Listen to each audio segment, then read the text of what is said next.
2013 সালের 1 আগস্টে বাংলাদেশ জামায়াতে ইসলামী দলটির নিবন্ধন অবৈধ বলে ঘোষণা করে হাইকোর্ট। বাংলাদেশের গণপ্রতিনিধিত্ব আইন অনুযায়ী নির্বাচন কমিশনের নিবন্ধন না থাকলে কোনো রাজনৈতিক দল নির্বাচনে অংশ নিতে পারে না। এরপর হাইকোর্টের দেয়া এই রায়ের বিরুদ্ধে জামায়াতের করা আপিলও 2023 সালের 19 নভেম্বর খারিজ হয়ে যায়। অর্থাৎ জামায়াতে ইসলামের নিবন্ধন বাতিলই থাকল, কিন্তু জামায়াতের রাজনীতি নিষিদ্ধ ছিল না।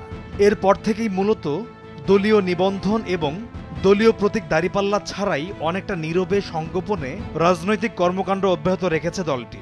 তবে গেল 29 জুলাই সোমবার গণভবনে 14 দলের কেন্দ্রীয় নেতাদের সঙ্গে বৈঠকে প্রধানমন্ত্রী শেখ হাসিনা বলেন, বাংলাদেশে যে ঘটনাগুলো ঘটছে আসলে এটা কোনো রাজনৈতিক কিছু না, এটা সম্পূর্ণ জঙ্গিবাদী কাজ। জামাত, শিবির, বিএনপির জঙ্গিরা আজকে আমাদের উপর থাবা দিয়েছে। প্রধানমন্ত্রী বলেন, জামাত সারা দেশে সংগঠিত হচ্ছে এবং নতুনভাবে সন্ত্রাস ও সহিংসতার মাধ্যমে দেশকে অস্থিতিশীল করার চেষ্টা করছে।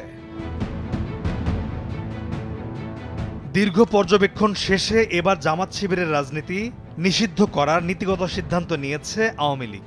29 জুলাই সোমবার রাতে গণভবনে প্রধানমন্ত্রী শেখ হাসিনার সভাপতিত্বে অনুষ্ঠিত আওয়ামী লীগের আদর্শিক জোট 14 দলের সভায় জামাত শিবিরের রাজনীতি নিষিদ্ধের ব্যাপারে সিদ্ধান্ত গৃহীত হয়। আওয়ামী লীগের রাজনৈতিক সহচর 14 দলীয় জোটের নেতাকর্মীরা জামাত ইসলামের রাজনীতিকে নিষিদ্ধ করার বিষয়ে আওয়ামী লীগের সঙ্গে সহমত প্রকাশ করেছেন।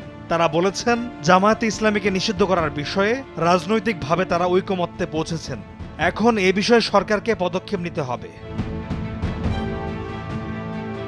যুদ্ধাপরাধের বিচারকে কেন্দ্র করে 2012 সাল থেকেই জামাতে ইসলামীকে নিষিদ্ধ করার বিষয়ে অনেক কথাবার্তা চলছে। ক্ষমতাসীন আওয়ামী লীগের বিভিন্ন পর্যায়ের নেতা ও মন্ত্রীরা অসংখ্যবার জামাত ইসলামের রাজনীতি নিষিদ্ধ করার কথা বলেছেন, কিন্তু গত 12 বছরেও সেটি বাস্তবায়ন হয়নি। এবার প্রশ্ন জাগছে যে কিভাবে এই সিদ্ধান্তটি বাস্তবায়িত হবে। আইন বিশ্লেষকরা বলছেন, দুটি পদ্ধতিতে এটি বাস্তবায়িত হতে পারে।